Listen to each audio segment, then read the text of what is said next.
반갑습니다 여러분, 이사원입니다. 오늘은 미국 클래리티 법안 이야기를 해보도록 하겠습니다. 이게 그냥 이름만 어려운 법안처럼 보일 수 있는데 코인 시장 입장에서는 생각보다 꽤 중요한 이슈입니다. 왜냐하면 코인 시장이 지금까지 제일 많이 맞았던 게 결국 규제가 불확실하다는 거였죠.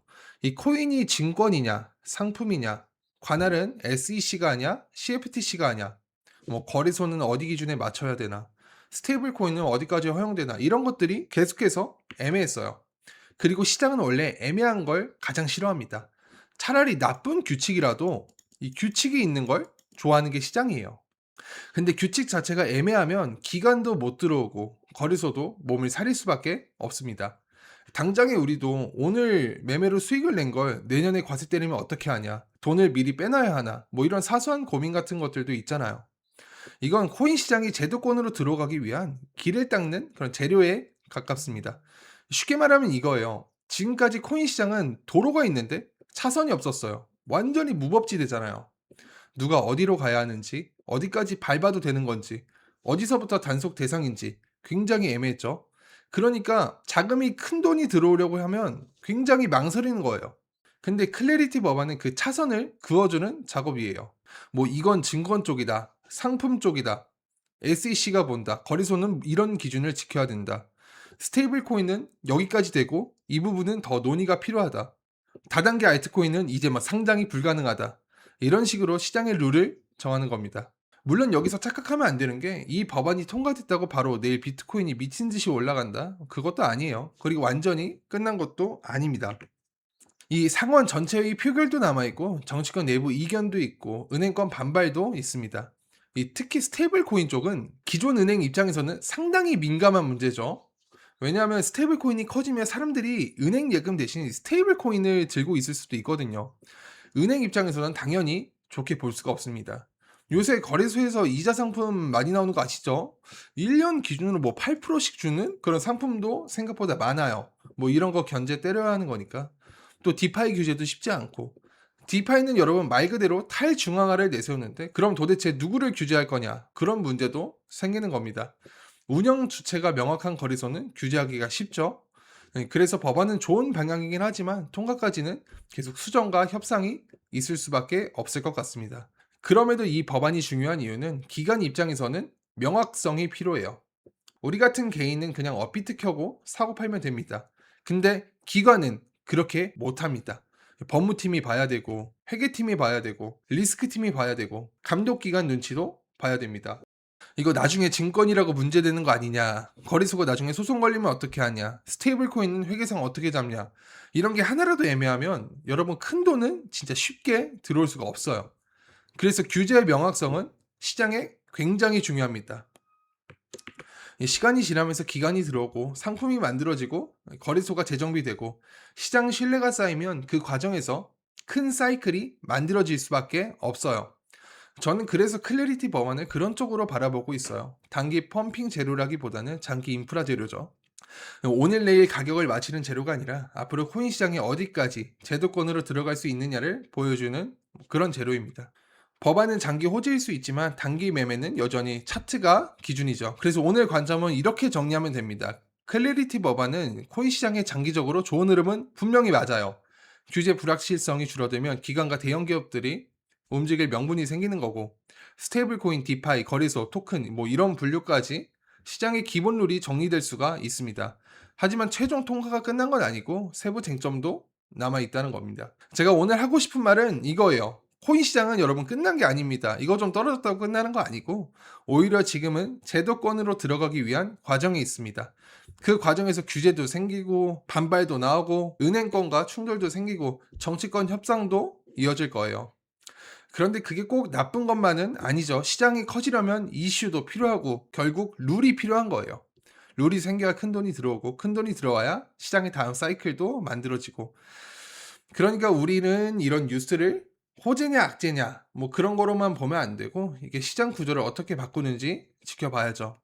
그리고 그 변화 속에서 비트코인과 알트코인, 이 스테이블 코인 거래소가 어떤 위치를 가져가는지 봐야 합니다. 저는 앞으로 이런 법안 이슈도 계속해서 같이 볼 거예요. 이제는 차트만 보는 시대가 아니라고 말씀드렸죠. 차트는 당연히 봐야 되지만 그 뒤에서 시장을 움직이는 규제, 자금, 기관, 정치, 이 정치적인 부분까지 같이 봐야 합니다. 그래야 우리가 다음 사이클에서 어디에 돈이 몰릴지 조금이라도 먼저 볼 수가 있죠. 뉴스는 크게 보고 차트는 간단하게 보도록 하겠습니다. 당장 어제 영상에서 제가 말씀드린 것이 무엇이냐? 61.6K가 깨지기 전까지는 롱타점으로 봐야 된다 이겁니다. 15분봉 기준으로 100일선을 터치할 때 롱 들어가라고 텔레그램 통해서 말씀을 드렸어요. 잠깐 한번 텔레그램 보여드릴게요. 제가 지금 무 포지션인데 여기서 포지션을 잡겠다. 그러면 15분봉 볼벤 하단 플러스 100일선 반등 구간, 이 근거 두 개가 겹치는 62.3K 부근을 볼 것 같습니다 라고 말씀드려서 이 62.3K쯤 롱 들어가라고 말씀을 드렸는데 여기서 반등이 정확히 잘 나와줬어요. 이렇게 좋은 타점은 텔레그램 통해서 계속해서 공유해드리고 있으니까 오셔서 좋은 관점과 매매하는 근거들을 배워가셨으면 좋겠습니다. 오늘 그럼 볼 수 있는 타점은 뭐가 있을까? 제가 아침에 눈 뜨자마자 차트 보면서 텔레그램의 시황을 공유해 드렸는데 그거 한번 읽고 차트를 한번 쪼개 보도록 하겠습니다. 굿모닝 좋은 아침입니다. 밤사이 비트코인은 크게 방향을 잡기보다는 횡보하면서 100일선 위에서 천천히 우상향하는 모습을 보여주고 있습니다. 다만 아직 새로운 일본 캔들이 어떻게 만들어지는지 조금 더 지켜봐야 할 구간입니다. 솔직히 차트만 놓고 보면 저는 지금 자리에서 무리하게 롱을 따라가기보다는 숏관점이 더 맞다고 보고 있습니다. 단기 상승 흐름으로 여기까지 올라온 건 맞지만 저점 대비 이미 약 6% 정도 반등이 나온 상황입니다. 제가 말씀드렸다시피 7일선 기준으로 하락 관점이 깨지지가 않았습니다. 어제 나온 건 단기 상승이에요. 저점 기준으로 지금 6% 정도 반등이 나왔거든요. 이 정도 올라가는 거, 이거 가지고 뭐 롱칸다 포에버 하면서 올라가는 거, 그거 잘못된 겁니다. 아직까지 하락 관점이 전혀 깨지지가 않았어요. 이 7일 이평선은 계속해서 타고 가는 입장이기 때문에 한마디로 하락 관점에서 벗어나지 않는 게 중요합니다. 당장 여러분 시원하게 이 트럼프나 일론 머스크 나와서 비트코인 is good 하면서 5% 7% 로펠러빔 나오던 이제 그런 시대는 지났어요. 이게 제도권 상품이잖아요. 그러니까 우리 차트쟁에서 벗어나서 옛 기억들은 조금씩 지워보도록 합시다. 일본 기준으로는 이 7일선 흐름을 계속해서 따라갈 수밖에 없을 것 같다라는 거 관점으로 한번 내세우고 4시간봉 보면서 한번 확인해 보도록 하겠습니다. 비트코인 4시간 봉입니다. 볼린저 밴드 상단에서 저항이 지금 나왔어요. 다시 하락하는 그림을 이렇게 보여주고 있는데 다시 말아올리기에는 솔직히 저는 무리가 있어 보입니다. 뭐 올라갈 수도 있지만 저는 안 될 것 같아요. 이 정도 힘줘서 윗골이 달린 거 보면 다시 올라가긴 어렵다는 거죠. 그러면 내가 다음에 들어갈 롱타점은 물론 위에서 숏 못한 사람들에 한해서 말씀을 드릴게요. 지금 들어갈 롱타점은 볼린저 밴드 중단 부분 이쯤일 거예요. 이쯤 부분이 1시간 봉하고도 어떤 근거가 겹치는 게 있을지 모르겠는데 이 볼린저 밴드 중단쯤 뭐 62K에서 61.9K 정도 이쯤에서 롱타점 한번 들어가면 좋을 것 같고 결국에 여러분 4시간 봉 기준으로 이 볼린저 밴드 상단과 하단에서 횡보를 해줄 거예요. 어떤 그림을 그릴지 모르겠는데 그냥 위아래 위아래 움직이면서 계속해서 그림을 그려줄 것 같은데 그래도 이번 주 내내 계속 횡보하지 않을까? 저는 그렇게 생각하고 있습니다. 그래서 4시간 봉으로 볼 수 있는 거는 볼린저 밴드 중단 부근쯤에서 롱타점 들어갈 만하다. 그리고 볼린저 밴드 하단에서 다시 한번 롱타점 들어가기 좋을 것 같다. 왜냐하면 4시간 봉 볼밴 하단 맞다가 처음 맞는 상단이에요. 그 다음 하단까지 가는 게 보통 3번의 규칙이 있어요. 이렇게 하단 맞다가 처음 맞는 상단, 하단, 그 다음 상단까지. 그 정도 횡보를 해줘야 다음 올라갈 수 있는 재료가 되는 거겠죠. 1시간 봉 확인해 보도록 하겠습니다. 내가 지금 포지션이 들어가고 싶다. 그럼 뭐 이 100일선 위에서 롱 포지션 들어가는 것 말고는 현재 볼 수 있는 포지션은 없을 것 같아요. 이쯤도 아까 볼린저 밴드 중단 부근 62K에서 61.9 그쯤이죠. 거기에 근거가 지금 2개가 부합하니까 여러분들 저기선 좋은 롱타점 들어가시면 될 것 같습니다. 이런 단기 포지션은 여러분 계속해서 텔레그램에서 공유해 드리고 있으니까 들어오셔서 빼먹으실 건 빼먹고 가셨으면 좋겠어요.